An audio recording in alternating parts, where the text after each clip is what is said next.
శ్రీమాత్రే నమః. గ్రహణ అనంతరము మరియు దగ్గరి బంధువులు కాలం చేసిన మన ఇంట ఏదైనా పురుడు వచ్చినా అవశ్యంగా పాత యజ్ఞోపవీతాన్ని తీసివేసి నూతన యజ్ఞోపవీతాన్ని ధరించాలి. మరి యొక్క యజ్ఞోపవీతాన్ని ధరించే సమయంలో ప్రత్యేక మంత్రం ద్వారా ముందు యజ్ఞోపవీతాన్ని ధరించాలి.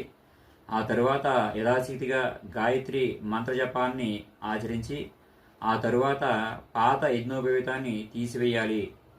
మరి యొక్క పాత యజ్ఞోపవీతాన్ని శిరస్సు పైనుండి మనం ఈ విధంగా తీస్తే కనుక బ్రహ్మహత్య సమానము. అదేవిధంగా పాదాల దగ్గర నుంచి కింద నుంచి తీస్తే కనుక అది గోహత్య సమానము. మరి ఏ విధంగా తీయాలండి అంటే కనుక దీనికి ఒక సులభమైన ఉపాయం ఉన్నది.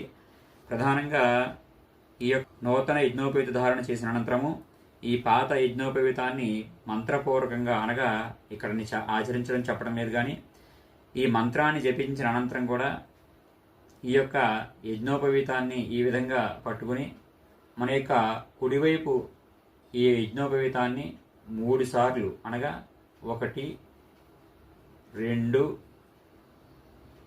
3 ఈ విధంగా వచ్చిన తర్వాత ఈ యొక్క యజ్ఞోపవీత చివర అనగా ఈ చివరని మనం మెడలో ఈ విధంగా వేసుకోవాలి. ఇలా వేసుకుంటే కనుక ఈ యజ్ఞోపవీతం మనకి ఈ విధంగా శోభంగా వచ్చేస్తుంది.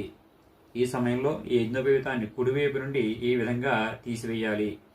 ఈ యజ్ఞోపవీతాన్ని వేసుకునే ముందు తీసే ముందు కూడా ప్రత్యేకంగా మంత్రం ఉంటుంది. ఆ మంత్రం అనుష్ఠానం చేసిన తర్వాత ఈ యొక్క కార్యక్రమాన్ని ఆచరించాలి.